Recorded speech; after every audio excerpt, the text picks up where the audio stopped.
खेतों के बीच एक छोटा सा घर था। घर के सामने एक बड़ा आम का पेड़ था, जिस पर गोलू, एक 8 साल का नटखट और कल्पनाशील लड़का बैठा था। वह आसमान की ओर देख रहा था, जहां से बादल एक हवाई जहाज जैसे दिख रहे थे।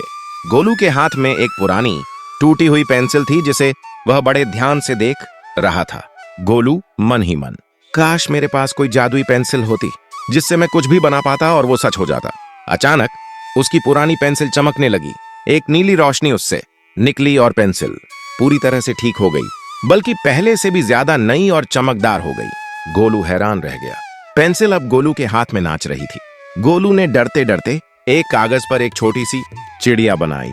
देखते ही देखते चिड़िया कागज से बाहर निकलकर हवा में उड़ने लगी और एक पेड़ पर जा बैठी, चहचहाने लगी। गोलू की आंखें खुली की खुली रह गईं। वह खुशी से उछल पड़ा। ये तो जादुई पेंसिल है। गोलू ने सोचा कि क्यों ना इस जादू का इस्तेमाल दूसरों की मदद करने के लिए किया जाए।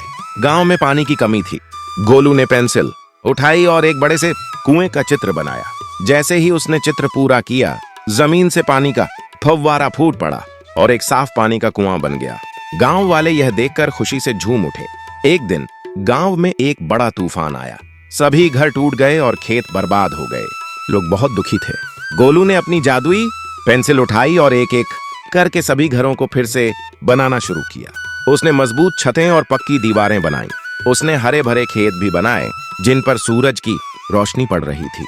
गांव के लोग गोलू को देखकर हैरान थे। उन्होंने उसे अपना हीरो मान लिया। गोलू ने अपनी जादुई पेंसिल से पूरे गांव को एक सुंदर और खुशहाल जगह बना दिया। उसने कभी भी पेंसिल का गलत इस्तेमाल नहीं किया।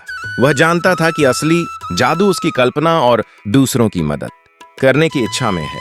रात को जब वह आम के पेड़ पर बैठा था, उसने देखा कि पेंसिल की चमक थोड़ी कम हो गई है। वह मुस्कुराया। उसने सीख लिया था कि सबसे बड़ा जादू किसी चीज में नहीं, बल्कि अपने अंदर होता है। हिम्मत, दया और दूसरों के लिए कुछ अच्छा करने की सोच में।